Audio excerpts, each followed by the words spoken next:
L'industrie du jeu ne connaît pas la crise.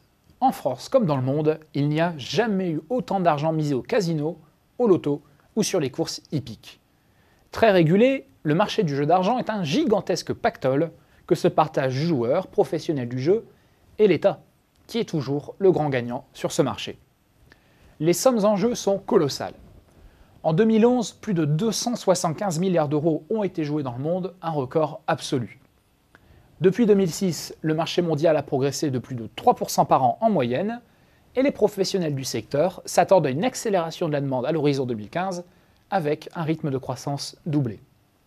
Même constat en France. En 2011, la Française des Jeux a collecté quelques 11,4 milliards d'euros de mise, soit une hausse de 8,5%. Crise ou pas, les Français font toujours figure de joueurs invétérés, si bien que la France est le 6e marché mondial et le 4e marché européen. Cette situation fait beaucoup d'heureux. Prenons l'exemple de la Française des Jeux. Pour 100 euros misés, elle en redistribue à peu près les 2/3 aux joueurs eux-mêmes. Autres gagnants, les distributeurs, notamment les buralistes, qui prélèvent environ 6 euros. Mais le grand gagnant, c'est bien l'État français. Il est actionnaire de la Française des Jeux, qui elle-même récupère environ 5 euros. Surtout, l'État récupère la plus grosse partie du solde, soit près de 25 euros en taxes et impôts divers. Jouer plus, c'est indirectement consentir à payer plus d'impôts à l'État.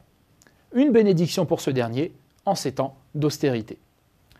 Certains pays et certaines villes sont bien conscients de la manne fiscale que représente l'industrie du jeu, au point d'en faire une véritable spécialisation. On pense bien entendu à Las Vegas et ses quelques 122 casinos qui attirent chaque année plus de 7 milliards d'euros de mise. Mais la vraie capitale du jeu aujourd'hui, c'est Macao, ancienne colonie portugaise devenue région administrative spéciale de Chine. En 2010, les 32 casinos autorisés sur l'île ont collecté quelques 28 milliards d'euros de mise.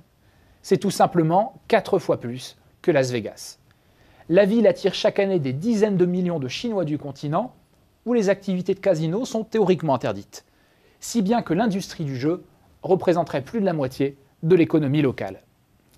Plus près de nous, en Europe, Malte et le Royaume-Uni sont connus pour leur taxation favorable des mises et attirent ainsi beaucoup de sociétés de jeux en ligne, le segment le plus dynamique de l'industrie du jeu. Le jeu en ligne, c'est quelques 20 milliards d'euros de chiffre d'affaires dans le monde, un chiffre qui double tous les 4 ans depuis 2003. Pas étonnant donc que certains pays européens se livrent une forme de concurrence fiscale pour accueillir quelques sites de jeux en ligne, ce qui ne manque pas de créer des tensions. Rappelez-vous, il y a encore quelques années, la Française des Jeux disposait d'un monopole sur la plupart des segments du marché du jeu en France, et les sites de paris en ligne, par exemple, y étaient rigoureusement interdits, pour des questions de taxation des mises et de licence. À l'heure où les États peinent à boucler leur budget, l'argent n'a presque plus d'odeur et toutes les rentrées fiscales sont bonnes à prendre.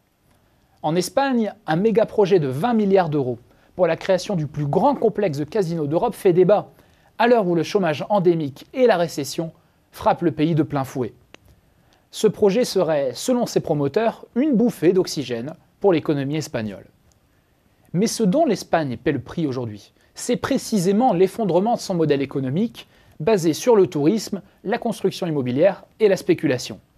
Si ce projet se réalise, l'Espagne, tout en pensant bien faire, ne fera en fait que s'enfoncer encore un peu plus dans un modèle économique qui l'a mené dans l'impasse.